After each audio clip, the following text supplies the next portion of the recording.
স্বাগতম মিস্টিক্যাল বেঙ্গলিতে। আজকের এই ক্লাসে আমরা আলোচনা করব বাংলা ব্যাকরণের একটি অত্যন্ত গুরুত্বপূর্ণ অধ্যায়, ভাষা। এই একটি মাত্র ভিডিওতে তোমরা জেনে যাবে ভাষা কি, ভাষা কিভাবে তৈরি হলো, ভাষার প্রধান বৈশিষ্ট্য, আমাদের মাতৃভাষা বাংলা, বাংলা ভাষারীতি এবং বাংলা ভাষার শব্দ ভাণ্ডার।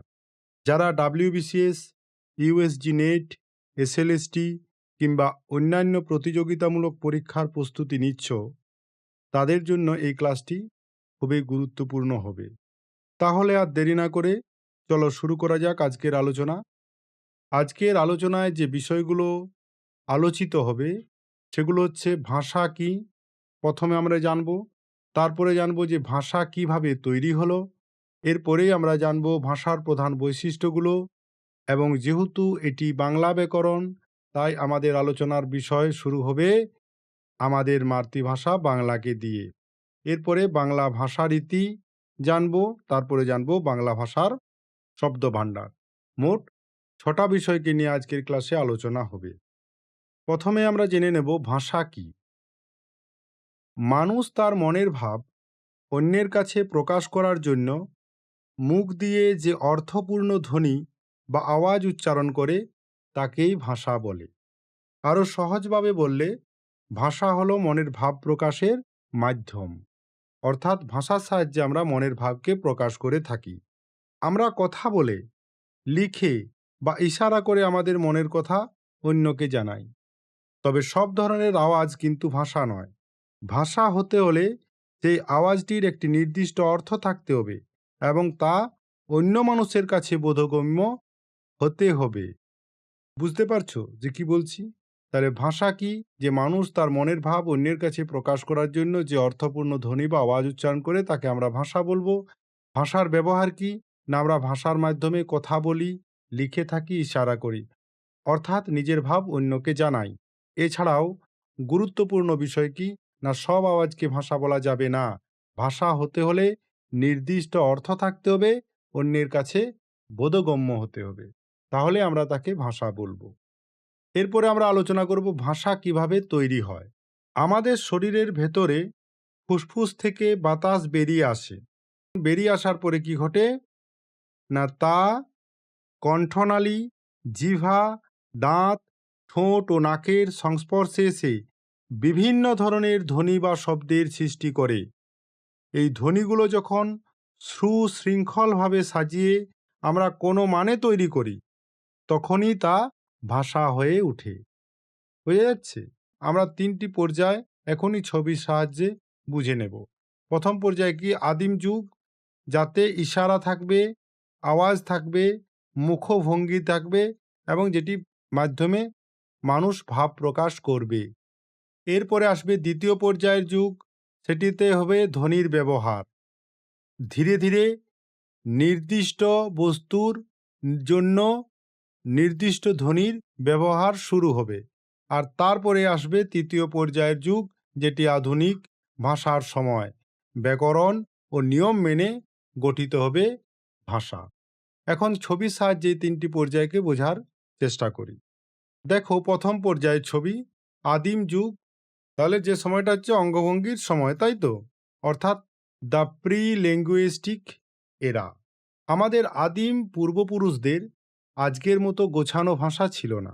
তারা মনের ভাব প্রকাশের জন্য শরীরের বিভিন্ন অঙ্গ প্রত্যঙ্গ এবং কিছু মৌলিক আওয়াজ ব্যবহার করত। যে ছবিটি এখন দেখতে পাচ্ছ, সেই ছবিতে গুহাভাষী এক দম্পতিকে দেখা যাচ্ছে। আমরা এই দুজনকে দম্পতি হিসাবে কল্পনা করে নিচ্ছি। তারা একটি ম্যামথের শিকার সম্পর্কে, এই যে একটি ম্যামথ আঁকা আছে, এর শিকার সম্পর্কে কথা বলার চেষ্টা করছে। ছবিতে দেখো, নারী হাত পা নেড়ে বড় কিছু আকার বোঝাচ্ছে এবং পুরুষ তার মুখের ভঙ্গি ও হাতের ইশারায় গুহার গায়ে আঁকা ম্যামথের ছবির দিকে ইঙ্গিত করছে। তারা যে শব্দ করছে তা কোনো নির্দিষ্ট শব্দ নয়, বরং উহ, আহ বা অন্য কোনো গর্জন সদৃশ্য মৌলিক ধ্বনি উচ্চারণ করছিল। তাহলে এই পর্যায়ে ভাষার উপাদান কি হবে? না এই পর্যায়ে ভাষা ছিল শুধু শারীরিক ভঙ্গি, এবং মুখের অভিব্যক্তি, যেটাকে বলা হচ্ছে ফেসিয়াল এক্সপ্রেশন। এই পর্যায়ে ভাষার উপাদান কি হবে না শারীরিক ভঙ্গি আর হবে মুখের অভিব্যক্তি, বা যেটিকে বলা হচ্ছে ফেসিয়াল এক্সপ্রেশন। এবং একই সাথে থাকবে কিছু অনিয়ন্ত্রিত ধ্বনি, যেগুলোকে নিয়ন্ত্রণ করা হতো না। তাহলে এই পর্যায় হচ্ছে ভাষা তৈরির পর্যায়। এরপর আমরা দ্বিতীয় পর্যায়ে ঢুকবো এবং দ্বিতীয় পর্যায়ে একটি ছবিকে আমরা দেখব এবং একইভাবে সেই ছবিতে কি বলা হয়েছে তা বোঝার চেষ্টা করব। এরপর পর্যায় 2, এই পর্যায়টা হচ্ছে ধ্বনি থেকে শব্দ এবং প্রতীকের ব্যবহার শিখছে, অর্থাৎ ডেভেলপিং সিম্বলস অ্যান্ড পিচ। কালের বিবর্তনে মানুষ বুঝতে পারল নির্দিষ্ট কোনো বস্তু বা কাজের জন্য যদি একটি নির্দিষ্ট এবং স্থির আওয়াজ ব্যবহার করা যায় তবে যোগাযোগ আরও সহজ হয়। অর্থাৎ কোনো বস্তুকে যদি নির্দিষ্ট আওয়াজের সাহায্যে প্রকাশ করা যায় তাহলে যোগাযোগ আরও সহজ হবে। এখানে সেই আদিম যুগের একটি পরিবারকে দেখা যাচ্ছে। ঠিক আছে, এক নারী, আমি ধরে নিলাম ইনি মা আর এটি তার ছেলে। এক নারী তার সন্তানকে একটি মাটির পাত্র দেখাচ্ছে, অবশ্যই দেখাচ্ছে এই যে মাটির পাত্রটি। ছবির সবচেয়ে গুরুত্বপূর্ণ অংশ হলো নারীর মুখ থেকে ও জাতীয় ধ্বনি বা শব্দ বেরিয়ে আসছে। একটি ও আকারের শব্দ বা ধ্বনি দেখো গ্রাফিক্সের সাহায্যে দেখা হচ্ছে বেরিয়ে আসছে। তারা বুঝতে পারছে যে এই পাত্রটিকে ডাকতে হলে একটা নির্দিষ্ট আওয়াজ করতে হবে। এছাড়াও লক্ষ্য করো মাটিতে 3টি প্রতীকী চিহ্ন আঁকা আছে, যা জল, আগুন এবং পাত্রের জন্য স্থির করা হয়েছে। এই প্রথম মানুষ বুঝতে পারল, কি বুঝতে পারল? নির্দিষ্ট ধ্বনি সমান নির্দিষ্ট বস্তু। কি বুঝতে পারছে? নির্দিষ্ট ধ্বনি সমান নির্দিষ্ট বস্তু। প্রথম মানুষ বুঝতে পারছে নির্দিষ্ট ধ্বনি সমান নির্দিষ্ট বস্তু, অর্থাৎ নির্দিষ্ট ধ্বনি দিয়েই নির্দিষ্ট বস্তুকে বোঝাতে হবে। এই পর্যায়ে ভাষার উপাদান কি না এটি ভাষার আদি কাঠামোগত রূপ, যেখানে ধ্বনি প্রতীকী রূপ পেতে শুরু করেছে। মানুষ তাদের বাকযন্ত্রের ব্যবহার নিয়ন্ত্রণ করতে শিখছে। বাকযন্ত্র বলতে ফুসফুস, কণ্ঠনালী এবং জিহ্বা, এদেরকে নিয়ন্ত্রণ করতে শিখছে মানুষ এবং নির্দিষ্ট বস্তুর জন্য নির্দিষ্ট ধ্বনির সৃষ্টি করছে। তৃতীয় পর্যায়ে আধুনিক কাঠামোগত ভাষা বা লিপি তৈরি হয়ে গেল। এখানে modern structure, language and script দেখা যাচ্ছে তৃতীয় পর্যায়ে এসে। পর্যায় 2-এর সেই সহজ প্রতীকী শব্দগুলো হাজার হাজার বছর ধরে মানুষের চর্চা, পরিবেশের পরিবর্তন এবং সামাজিক প্রয়োজনের কারণে জটিল এবং সুশৃঙ্খল ব্যাকরণগত রূপ লাভ করেছে, পরে আধুনিক ভাষার তৈরি করছে। তাহলে আমরা শিখলাম যে ভাষা কিভাবে তৈরি হলো এবং ভাষা কিভাবে বিকশিত হলো। এখন আমরা জানব ভাষার প্রধান বৈশিষ্ট্যগুলো। ভাষার প্রধান বৈশিষ্ট্য সমূহ। ভাষার মোট 4টি বৈশিষ্ট্য দেখতে পাওয়া যায়। একটি হচ্ছে অর্থপূর্ণতা, তারপরে হচ্ছে কণ্ঠ নিঃসৃত ধ্বনি, তারপর হচ্ছে পরিবর্তনশীলতা, তারপর হচ্ছে জনগোষ্ঠী কেন্দ্রিক। অর্থপূর্ণতা কি না ভাষার প্রতিটি শব্দের নির্দিষ্ট অর্থ থাকতে হবে। এরপরে কি আছে? কণ্ঠ নিঃসৃত ধ্বনি। ভাষা মূলত মানুষের মুখ দিয়ে উচ্চারিত ধ্বনির সমষ্টি, একে বলা হচ্ছে কণ্ঠ নিঃসৃত ধ্বনি। এরপরে আছে পরিবর্তনশীলতা। দেশ, কাল ও পরিবেশ ভেদে ভাষা বদলে যায়। আজকের বাংলা ভাষা 1000 বছর আগে এমন ছিল না, এর জন্য পরিবর্তনশীলতা থাকতে হবে। আর জনগোষ্ঠী কেন্দ্রিক। ভাষা একটা নির্দিষ্ট জনসমাজেই প্রচলিত থাকবে। যেমন বাংলা ভাষা বাংলাদেশ এবং তার সংলগ্ন এলাকাগুলোতেই বহুলভাবে প্রচলিত আছে। তাহলে ভাষার প্রধান বৈশিষ্ট্যসমূহগুলো কি? কোনো আওয়াজকে ভাষা হতে গেলে তার অর্থপূর্ণতা থাকতে হবে, অবশ্যই সেটি কণ্ঠ নিঃসৃত ধ্বনি হতে হবে এবং তার পরিবর্তনশীলতা থাকবে, অর্থাৎ সে ক্রমশ পরিবর্তন হতে থাকবে। এছাড়াও একটি জনগোষ্ঠী কেন্দ্রিক হবে। তাহলেই সেই আওয়াজটিকে আমরা ভাষা বলতে পারি ব্যাকরণগত অনুসারে। এখন সহজ উদাহরণের মাধ্যমে আমরা ব্যাপারটা বুঝে নিতে পারব। ধরা যাক তুমি খুবই ক্ষুধার্ত। এই ভাবটি তুমি কয়েকভাবে প্রকাশ করতে পারো। প্রথম কি? প্রথম আমি ইশারায় প্রকাশ করতে পারি, বা তুমি ইশারায় প্রথমে একটা ভাব প্রকাশ করতে পারো। ধরো ক্ষুধার্ত বোঝাতে গিয়ে পেটে হাত দিয়ে দেখালে, এটিও এক ধরনের যোগাযোগ, কিন্তু এটি ভাষা নয়, বা ব্যাকরণগতভাবে একে ভাষা বলা যাবে না। ভাষা হতে গেলে যা হওয়া দরকার তা কিন্তু এখনো পর্যন্ত এই পদ্ধতিতে নেই, তাই একে অস্পষ্ট ধ্বনি বলে। এই ইশারাটা হচ্ছে ব্যাকরণ অনুসারে অস্পষ্ট ধ্বনি।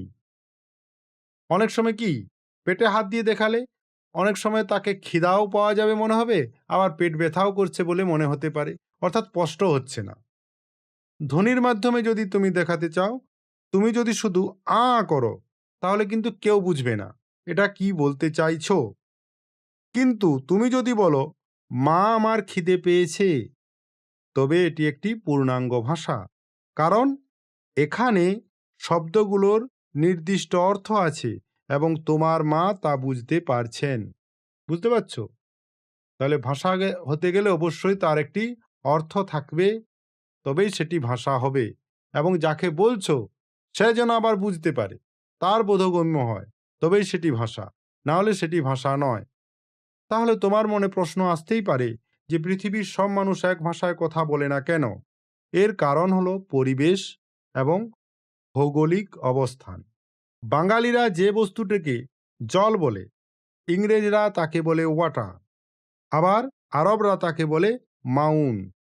একই জিনিসের জন্য আলাদা আলাদা সংকেত বা শব্দ ব্যবহার করার ফলে পৃথিবীতে প্রায় ৩,০০০-এর বেশি ভাষা প্রচলিত আছে। তাহলে আমরা এই ক্লাসের এখনো পর্যন্ত যে বিষয়গুলো জানলাম সেগুলো হচ্ছে ভাষা কি, ভাষা কিভাবে তৈরি হয়, ভাষার পর্যায়গুলো কি ছিল, ভাষার বৈশিষ্ট্য কি, ভাষার ভিন্নতা কি রয়েছে, কেন বিভিন্ন অঞ্চলের মানুষের ভাষা বিভিন্ন রকমের হয়, এবং পৃথিবীতে কতগুলি প্রায় ভাষা প্রচলিত আছে। এগুলো আমরা সব এই ক্লাসের এখনো পর্যন্ত জেনে থাকা বিষয়। এখন আমাদের আলোচনার বিষয় হবে আমাদের বাংলা ভাষা নিয়ে, এবং বাংলা ভাষাটিকে নিয়েই ক্রমপর্যায়ে ক্লাস চলতে থাকবে। আমাদের মাতৃভাষা কি? বাংলা। আমাদের প্রাণের ভাষা বাংলা। এটি বিশ্বের অন্যতম প্রধান ভাষাও। বর্তমানে ৩০ কোটির বেশি মানুষ এই ভাষাতে কথা বলেন। বাংলাদেশ ছাড়াও ভারতের পশ্চিমবঙ্গ, ত্রিপুরা, আসাম, বিহার, উড়িষ্যা অনেক মানুষ এই ভাষায় কথা বলে। এছাড়াও বিশ্বের বিভিন্ন দেশে বাঙালিরা ছড়িয়ে আছে। সংখ্যার বিচারে বাংলা পৃথিবীর ৬ষ্ঠ বৃহত্তম মাতৃভাষা। তাহলে ভাষার বৈশিষ্ট্যগুলো কি হবে? না, ভাষার মূল দিকগুলো হচ্ছে এর মাধ্যম কি? না, কণ্ঠস্বর অর্থাৎ মুখের ধ্বনি। শর্ত কি থাকতে হবে ভাষা হতে গেলে? না, তাকে এই মুখের ধ্বনিটিকে অবশ্যই অর্থবোধক হতে হবে। এর উদ্দেশ্য কি হবে? না, মনের ভাব প্রকাশ করা। পরিবর্তন কি হবে? দেশ ও কাল ভেদে এটি বদলে যাবে। সংখ্যা পৃথিবীতে ৩,০০০-এর বেশি ভাষা প্রচলিত আছে। মনে রাখবে যে পশু পাখিরাও আওয়াজ করে, কিন্তু তাদের আওয়াজকে ভাষা বলা হয় না, কারণ তাদের আওয়াজে মানুষের মতো সূক্ষ্ম অর্থ বা ব্যাকরণ নেই। মানুষের ভাষাই হলো পৃথিবীর সবচেয়ে উন্নত মাধ্যম। অনেক সময় প্রশ্নে আসে পৃথিবীর প্রচলিত ভাষাগোষ্ঠীর মধ্যে বাংলা ভাষার স্থান কত? পৃথিবীতে মোট কতগুলো ভাষা প্রচলিত রয়েছে? ভাষা হতে গেলে কি কি শর্ত মানতে হবে? এছাড়াও পশু পাখির আওয়াজকে কেন ভাষা বলে না? এ ধরনের কোশ্চেন কিন্তু আসতে পারে। এখন আমরা আলোচনা করব বাংলা ভাষারীতি, বেঙ্গলি ল্যাঙ্গুয়েজ স্টাইলস। স্টাইলস বা ভাষারীতিকে নিয়ে আমরা জানব। বাংলা ভাষা মূলত দুটি প্রধান রূপে বিভক্ত। কি কি? মৌখিক, যেটিকে বলা হচ্ছে বলার ভাষা; লেখ্য, যেটি হচ্ছে লেখার ভাষা। আমাদের বিশাল জনপদে এক এক অঞ্চলের মানুষ এক একভাবে কথা বলে, আবার বইপত্রের ভাষা হয় আলাদা। এই ভিন্নতা থেকেই ভাষারীতির জন্ম হয়েছে। তাহলে কেন ভিন্নতা, এর প্রশ্নের জবাব আমরা পেয়ে গেলাম। এখন এই যে ভাষারীতি স্টাইলটা, এটিকে তিন ভাগে বিভক্ত করা যেতে পারে। একটা হচ্ছে আঞ্চলিক বা কথ্য রীতি, যাকে বলা হচ্ছে উপভাষা। এরপরে থাকে চলিত রীতি, যেটি সর্বজনীন স্বীকৃত। এরপরে আছে সাধু রীতি। তো এই যে ভাষারীতির মধ্যে আমরা এখন আলোচনা করব আঞ্চলিক কথ্য রীতি, যাকে বলা হচ্ছে উপভাষা। মানুষ তার নিজ নিজ অঞ্চলের মানুষের সাথে যেভাবে কথা বলে তাকে আঞ্চলিক ভাষা বা উপভাষা বলে। বৈশিষ্ট্য কি? এটি অঞ্চলভেদে ভিন্ন হবে।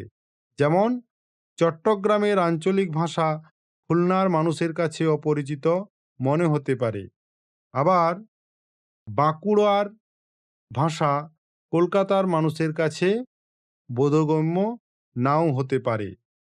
উদাহরণ, আঞ্চলিক যেমন চট্টগ্রামের আঞ্চলিক একটি রূপ এখানে দেওয়া আছে, আই ভাত খাইউম, এটি চট্টগ্রামের আঞ্চলিক রূপ। নোয়াখালীতে এটি হয়ে যায় আই ভাত খাইতাম ন। এরপরে আমরা ভাষারীতির ভিতরে চলিত রীতিটিকে নিয়ে জানব, যেটিকে বলা হচ্ছে সর্বজনীন ভাষা। বিভিন্ন অঞ্চলের মানুষ যখন নিজেদের মধ্যে সাধারণ আলাপ আলোচনা বা শিক্ষা দীক্ষায় একটি আদর্শ ভাষা ব্যবহার করে, তাকে চলিত রীতি বলে। এটি শিক্ষিত সমাজের আদর্শ ভাষা। এর বৈশিষ্ট্য কি? এটি সহজ, এটি সাবলীল এবং সব সময় পরিবর্তনশীল। এখানে ক্রিয়াপদ ও সর্বনাম পদের সংক্ষিপ্ত রূপ ব্যবহৃত হয়। তাহলে চলিত রীতির বৈশিষ্ট্যের মধ্যে সবচেয়ে ইম্পর্টেন্ট হচ্ছে ক্রিয়াপদ ও সর্বনাম পদের সংক্ষিপ্ত রূপ এখানে ব্যবহৃত হয়। এছাড়াও এটি সহজ ও সাবলীল এবং পরিবর্তনশীল। যেমন এখানে উদাহরণ হয়ে দেওয়া আছে, আমি ভাত খাবো। এরপরে আছে সাধু রীতি। আগেকার দিনের বইপত্র, দলিল বা গুরুগম্ভীর আলোচনায় যে ভাষা ব্যবহৃত হতো তাকে সাধুরীতি বলে। বর্তমানে এর ব্যবহার অনেক কমে গেছে। বৈশিষ্ট্য, এটি বেশ মার্জিত ও সুশৃঙ্খল। এখানে ক্রিয়াপদ ও সর্বনাম পদের পূর্ণাঙ্গ রূপ ব্যবহৃত হয়। এতে তৎসম শব্দের আধিক্য থাকে। তৎসম শব্দ বলতে কি বোঝায়? না, যেগুলো সংস্কৃত থেকে সরাসরি বাংলা ভাষায় প্রবেশ করেছে সেই শব্দগুলোকে তৎসম শব্দ বলে। দেখো, আমি চলিত রীতিতে কি বললাম, যে চলিত রীতিতে ক্রিয়াপদ ও সর্বনাম পদের সংক্ষিপ্ত রূপ দেখতে পাওয়া যায়। আর এখানে আমরা কি দেখব, যে ক্রিয়াপদ ও সর্বনাম পদের পূর্ণাঙ্গ রূপ। যেমন এই উদাহরণেতেই বলা হয়েছে, চলিত রীতিতে দেখানো হয়েছে যে আমি ভাত খাবো। আবার সাধুরীতিতে দেখা হচ্ছে আমি ভাত খাইব। এই খাবো থেকে খাইব হচ্ছে, খাবোটা কি? ক্রিয়াপদ। তা থেকে কি হয়েছে? খাইব। তাহলে খাবো ক্রিয়াপদের সংক্ষিপ্ত রূপ, আর পূর্ণাঙ্গ তার রূপ হচ্ছে খাইব। বোঝা যাচ্ছে যে কি বলতে চেয়েছি? তাহলে অবশ্যই সাধু এবং চলিত রীতির পার্থক্যতে এই বিষয়গুলো উল্লেখ করতে হবে। সাধু বনাম চলিত রীতির পার্থক্য। দেখো, পদের ধরন কি হবে? যেমন ধরো সর্বনাম পদ। সর্বনাম পদে ধরো নেওয়া হচ্ছে তাহার, উহারা। চলিত রীতিতে তাহার হয়ে গেছে তার, উহারা হয়ে গেছে ওরা। যেমন ধরো পদের ধরন যদি ক্রিয়া পদ হয়, তাহলে ধরো ক্রিয়াপদের সাধু রীতি কেমন হবে? করিয়াছি, গিয়াছিল, তা থেকে হয়েছে করেছি, গিয়েছিল। পদের ধরন যদি অব্যয় হয়, মানে অব্যয় পদ হয়, তাহলে সাধুরীতিতে সেটি কেমন হবে? কদাচ, যদ্যপি। চলিত রীতিতে এই কদাচ হয়ে গেছে কখনো, যদ্যপি হয়ে গেছে যদি। বুঝে যাচ্ছে? তাহলে সহজ উদাহরণ কি? আমি যাইতেছি। তা থেকে চলিত রীতিতে কি হবে? আমি যাচ্ছি। ক্রিয়াপদের পূর্ণাঙ্গ রূপ হচ্ছে, ক্রিয়াপদের সংক্ষিপ্ত রূপ হচ্ছে।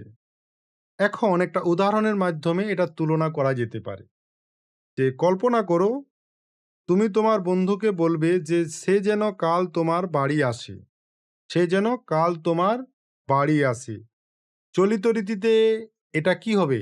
যে তুমি কাল আমার বাড়ি এসো। সাধুতে এটা কি হবে? না তুমি আগামীকাল আমার গৃহে আসিও। আবার আঞ্চলিকভাবে এটি এমনভাবে হতে পারে, আয় কাল মোর বাড়ি আইছিস। তাহলে আমাদের এখন প্রশ্ন দরকার যে এত সাধু ভাষা থাকতে থাকতে, আঞ্চলিক ভাষা থাকতে থাকতে কেন চলিত ভাষা দরকার আছে? অর্থাৎ কেন চলিত রীতির দরকার? কেন দরকার? না বাঁকুড়ার মানুষ যদি বাঁকুড়ার ভাষায় বই লেখে, তবে তা কলকাতায় বসে কেউ বুঝবে না। আবার চট্টগ্রামের মানুষ যদি চট্টগ্রামের ভাষায় বই লেখে, তবে তা সিলেটে বসে কেউ বুঝবে না। তাই পুরো দেশের মানুষের বোঝার সুবিধার্থে এবং শিক্ষা দীক্ষায় মিল রাখার জন্য একটি আদর্শ চলিত রীতির প্রয়োজন আছে। এটি আমাদের জাতীয় ঐক্য ধরে রাখে।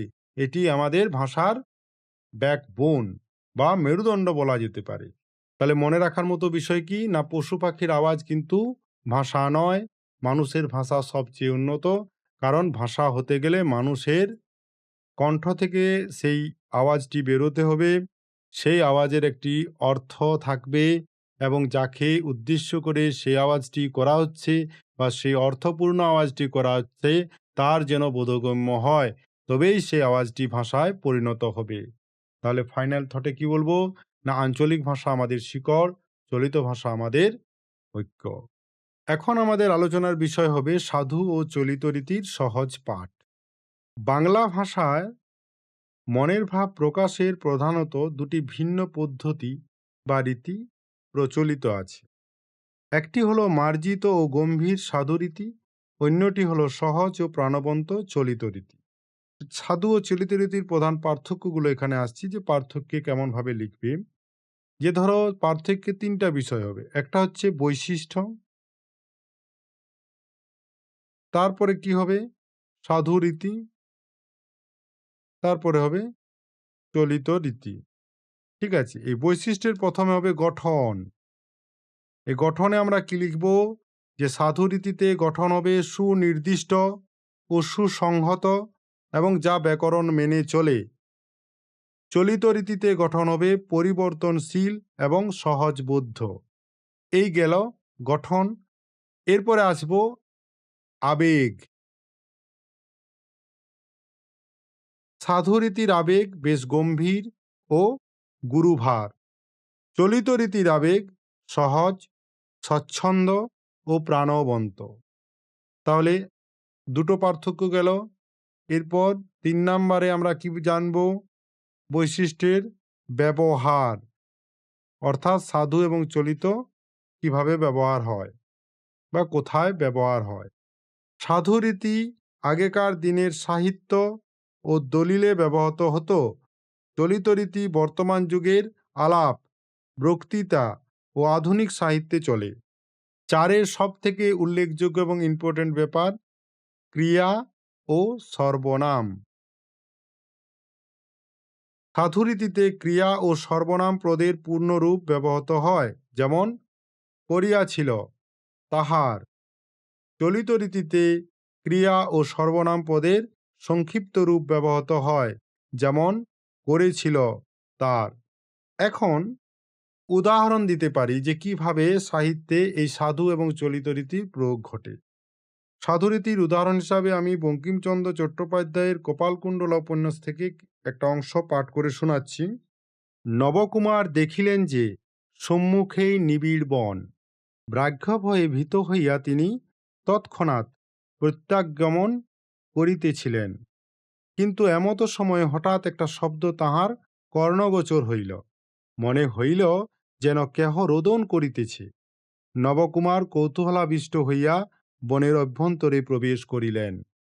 এখানে লক্ষ্য করো যে এই উদাহরণটা আমি দিলাম, সেখানে দেখিলেন, নবকুমার দেখিলেন হইয়া, ব্যগ্রভয়ে ভীত হইয়া করিতেছে, তৎক্ষণাৎ প্রত্যাক্রমণ করিতেছিলেন, করিলেন, বনের অভ্যন্তরে প্রবেশ করিলেন, এগুলো সব ক্রিয়াপদ। দেখিলেন, হইয়া, করিতেছে, করিলেন, এগুলো সব ক্রিয়াপদ। এবং তাহার মানে তাহার কর্ণগোচর হইল, তাহারটি হচ্ছে সর্বনাম পদ। ক্রিয়াপদ এবং সর্বনাম পদের পূর্ণ রূপ ব্যবহৃত হয়েছে এবং ভাষাটিকে বেশ গম্ভীর করে তুলেছে। চলিত রীতির উদাহরণ হিসাবে আমি লেখক হুমায়ুন আহমেদের একটা রচনার অংশ তুলছি। রাত তখন 10টা বাজে, বাইরে ঝমঝম করে বৃষ্টি পড়ছে। আমি জানালার পাশে বসে অন্ধকারের দিকে তাকিয়ে আছি। হঠাৎ মনে হলো কেউ যেন কলিং বেল টিপছে। এই বৃষ্টির রাতে আবার কে এলো? ছাতা মাথায় দিয়ে আগন্তুক দাঁড়িয়ে আছে গেটের সামনে। এই উদাহরণ থেকে লক্ষ্য করো যে এখানে বাজে, পড়ছে, তাকিয়ে আছি, এলো, এই শব্দগুলো আমাদের প্রতিদিনের কথা বলার ভাষার মতো সহজ ও সংক্ষিপ্ত। এটি আধুনিক চলিত রীতি। তাহলে সংক্ষেপে মনে রাখবে কিভাবে? না, স্কুল ও কলেজের পরীক্ষার জন্য তোমরা যখন পার্থক্য লিখবে তখন এই ছোট উদাহরণটি মনে রাখবে যে সাধুতে আমি যাইতেছি বড় ও গম্ভীর, চলিতে সেটি হবে আমি যাচ্ছি ছোট এবং সহজ। এখন এই যে সাধু এবং চলিত রীতি শিখলাম, তার সাথে সাথেই এর আঞ্চলিক বা কথ্য রীতির উদাহরণ নিয়ে আমরা একটা সংক্ষেপে আলোচনা করব। ভারতের পশ্চিমবঙ্গ এবং এর পার্শ্ববর্তী রাজ্যগুলোতে বাংলা ভাষার আঞ্চলিক কথ্য রীতির অর্থাৎ উপভাষার প্রচুর বৈচিত্র্য দেখতে পাওয়া যায়। অঞ্চলভেদে একই কথা কিভাবে বদলে যায় তার কয়েকটি সংক্ষিপ্ত উদাহরণ আমি তুলে ধরছি। আমরা এখানে উদাহরণ হিসাবে আলোচনা করব কিন্তু পশ্চিমবঙ্গের বিভিন্ন অঞ্চলের আঞ্চলিক ভাষাগুলো। ধরো আমাদের মূল ভাষা হচ্ছে আমি কাজ করছি, এটি একটি চলিত ভাষা, আদর্শ চলিত ভাষা। এটি যখন রাঢ়ী অঞ্চলে অর্থাৎ রাঢ়ী উপভাষায় ব্যবহৃত হবে, মানে কলকাতা ও তার পার্শ্ববর্তী অঞ্চলে, তখন সেটি এইভাবে হবে ব্যবহার যে আমি কাজ করছি। এটি মূলত হবে আদর্শ চলিত ভাষার ভিত্তি। এরপর এই লাইনটি যখন বঙ্গালী বা রাঢ়ী মিশ্রিত উপভাষায় ব্যবহার হবে, অর্থাৎ নদিয়া উত্তর 24 পরগনায়, তখন কি হবে? আমি কাজ করতেছি। একইভাবে 3 নম্বরে তখন আবার একই বাক্য যখন বরেন্দ্রী উপভাষা অর্থাৎ মালদহ এবং দক্ষিণ দিনাজপুরে ব্যবহার হবে, তখন সেটি এইভাবে উচ্চারিত হবে আমি কাম করছি বা মুই কাম করছি। আবার সেই একই বাক্য যখন ঝাড়খণ্ডী উপভাষা অর্থাৎ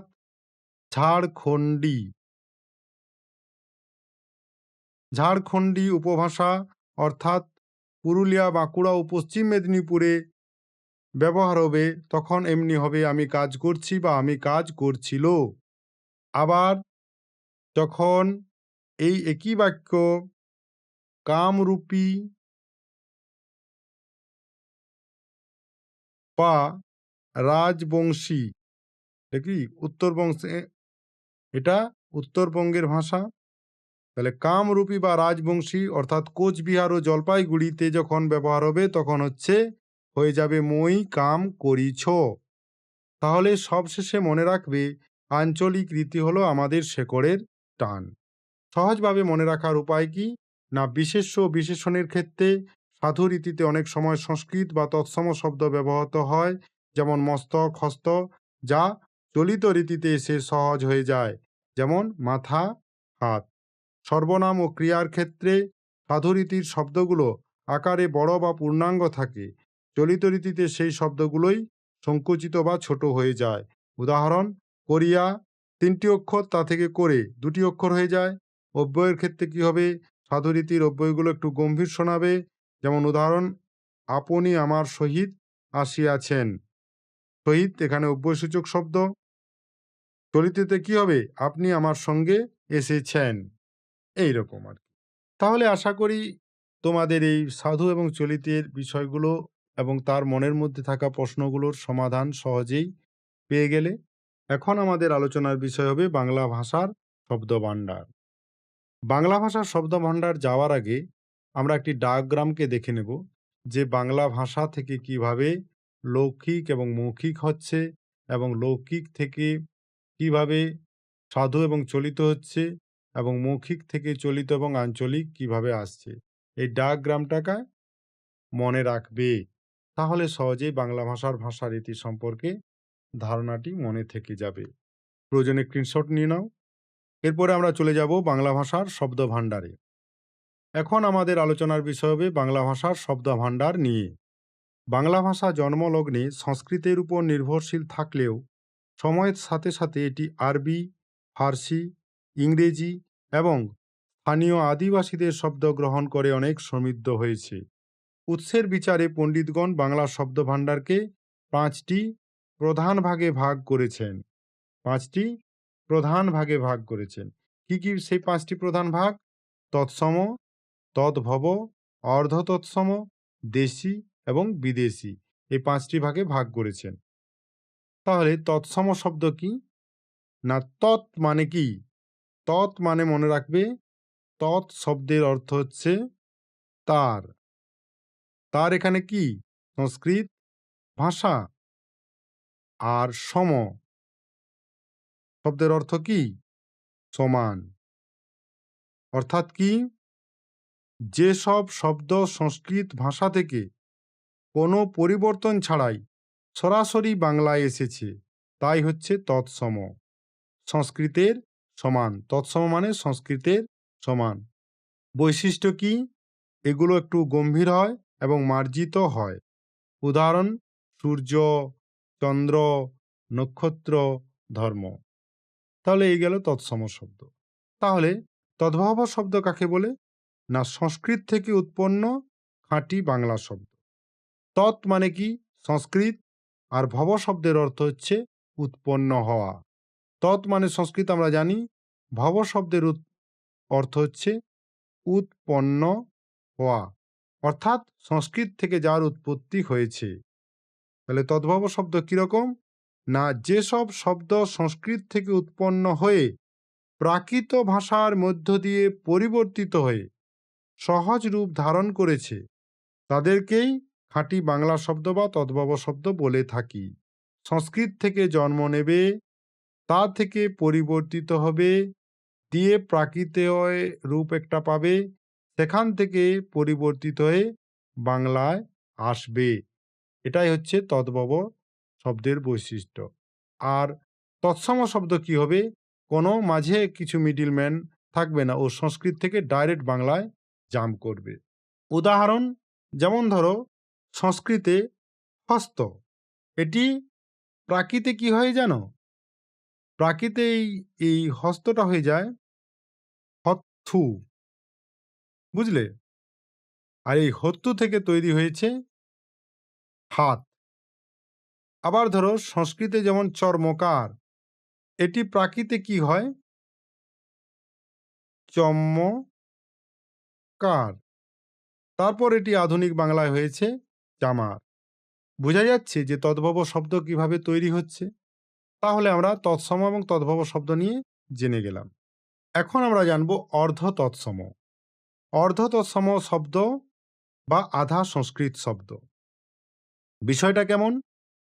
না, সংস্কৃত শব্দ যখন কিছুটা বিকৃত বা পরিবর্তিত হয়ে বাংলায় ব্যবহৃত হয়, তাকে অর্ধ তৎসম বলে। আবার বলছি, সংস্কৃত শব্দ যখন কিছুটা বিকৃত বা পরিবর্তিত হয়ে বাংলায় ব্যবহৃত হয়, তাকে অর্ধ তৎসম শব্দ বলে।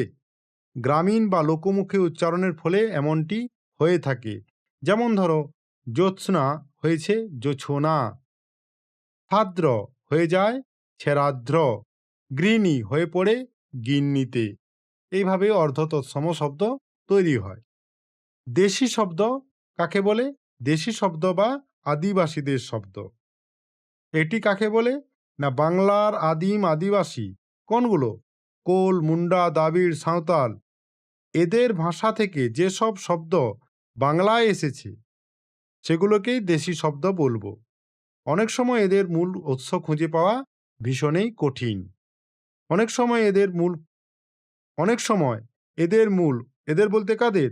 ভাষাগুলির মূল খুঁজে পাওয়া কঠিন। উদাহরণ হিসাবে তুলে ধরা যায়, যেমন কুলা, ডাব, ঢেকি, চুলা, ডাগর, পেট, পেট শব্দটা মনে রাখবে, দ্রাবিড়, এগুলো। তাহলে আমরা মোটামুটি বাংলা শব্দভাণ্ডারের 4টে শব্দভাণ্ডার জেনে ফেললাম: তৎসম, তদ্ভব, অর্ধতৎসম, দেশি শব্দ। এগুলো আশা করি তোমাদের কাছে বোধগম্য হয়েছে।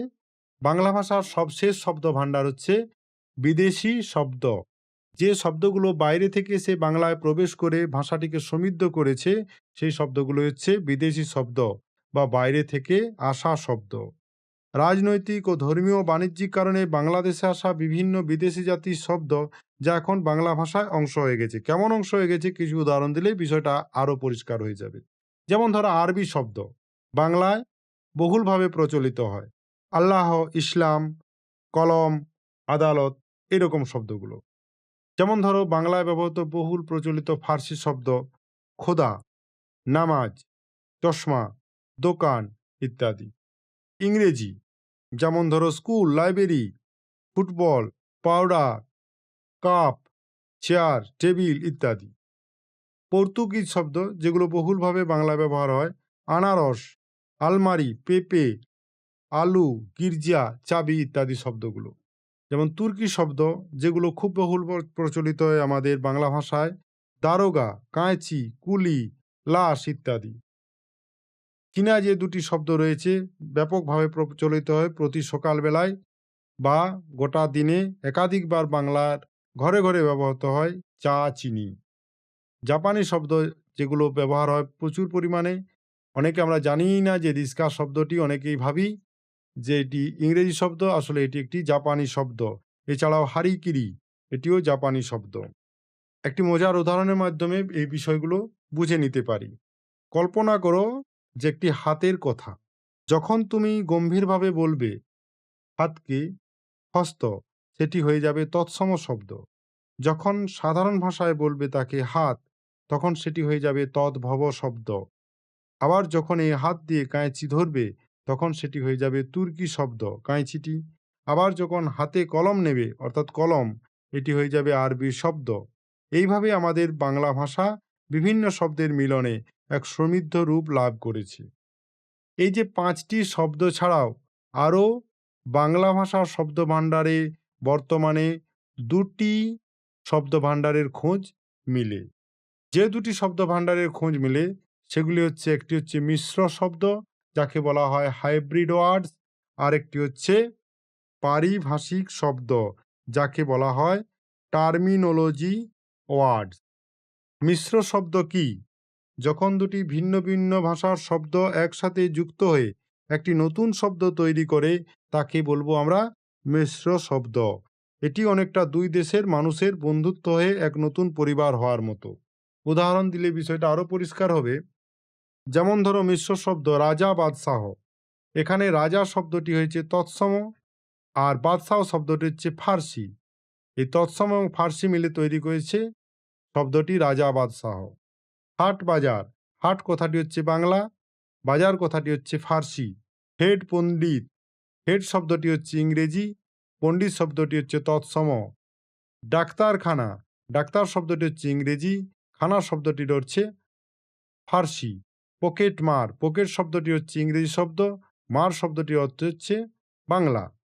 তাহলে এইভাবে একাধিক শব্দের মিলনে একটি নতুন ধরনের শব্দ তৈরি হয়েছে। এছাড়াও সবশেষ যে শব্দগুলো দেখতে পাওয়া যায় বাংলা ভাষার শব্দভাণ্ডারে, সেগুলো হচ্ছে পারিভাষিক শব্দ। পারিভাষিক শব্দ কাকে বলে? বিদেশি ভাষার শব্দের অর্থ ঠিক রেখে যখন তার সুন্দর বাংলা প্রতিশব্দ তৈরি করা হয়। মনে রেখো, কি হয় না, বিদেশি ভাষার শব্দের অর্থ ঠিক রেখে যখন তার সুন্দর বাংলা প্রতিশব্দ তৈরি করা হয়, তাকে তখন পারিভাষিক শব্দ বলে। আধুনিক শিক্ষা, বিজ্ঞান ও দাপ্তরিক কাজে এই শব্দগুলো প্রচুর ব্যবহৃত হয়। যেমন ধরো, এখানে উদাহরণ দিয়েছি অক্সিজেন, যেটির পারিভাষিক শব্দ হচ্ছে অম্লজান, যেটি বাংলা শব্দ ভাণ্ডারে রয়েছে। হাইড্রোজেন, উদযান, ফাইল একইভাবে হয়ে গেছে নথি।